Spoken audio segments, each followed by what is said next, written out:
a Venezuelan writer and the author of Who Killed Simon Bolivar. Thank you for being with us on France 24 tonight. Rather than trying to calm what is a very tense situation, we just heard that the president is boosting the number of armed fighters in these so-called civilian militias to protect the government. He shows no sign of backing down whatsoever. Where do you see all of this heading? Yes, thanks for inviting me. One thing needs to be made perfectly clear from the get-go is that these Bolivarian militias are an illegal corp that doesn't exist. It was inscribed in the 2007 referendum that Hugo Chavez tried to pass and was refused. So we voted against the installation of the militias, and then they passed it through a decree. So now you have this body of paramilitary kind of action that is in place. On the other hand, it's very difficult to see where the government is trying to go with this. It's not escalating the tone of the protest. They have been trying, or it seems to be trying to bait the opposition into some sort of a violence, explosion of violence, where they can then retaliate.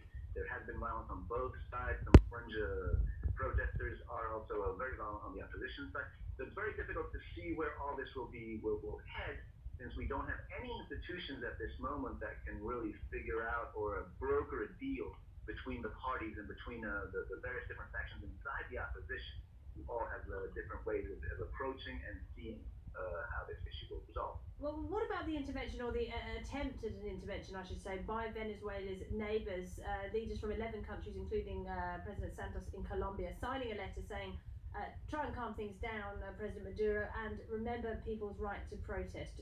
Do you think that will have any sway at all?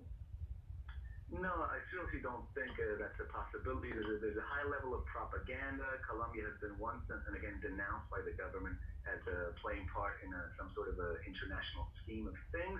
What is important is that if the Organization of American States, the OEA, says that the government is illegitimate, then that puts the government in a bit of a bind, because that means that any kind of a deal that they could find as far as signing debt or getting money from international organisms would be void. So that the opposition might be very interested in being able to further that movement. But I don't know of any country in the world where international pressure has been able to force change or even call elections. In Cuba, in Iran, North Korea, etc.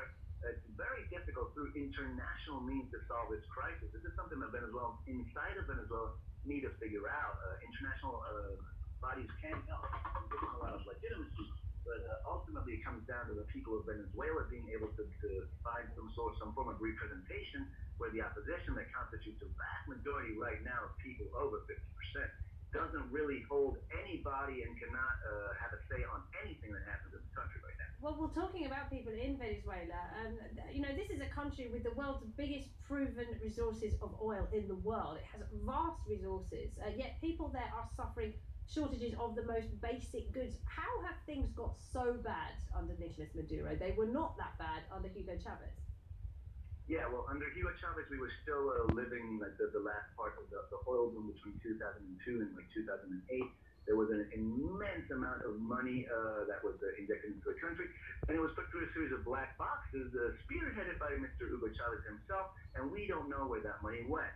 But yes, the country is running out of money. If you look at the international balances, it's very difficult to keep the country running right now. And I believe, as part of my theory, that part of all this comes from an attempt, a gambit on the part of the government to be able to sign deals with the Russians. They're currently right now trying to scrap for deals in PetroPiar, and they're going to sign a joint deal. That's illegal if the National Assembly is there. If you nullify the National Assembly, then you can sign the deals that you want, and you can find a little bit of money. But yes, the government is hard-strapped for cash, but they did make a payment of $3 billion last week to handle their debt. So they seem to be muddling through 2017. We don't know how long this can last. We don't know how much you can pressure the people and force these shortages on them. But the government is having a lot of trouble raising cash. Vincent Ulive, thank you very much indeed. Vincent Ulive there, the author of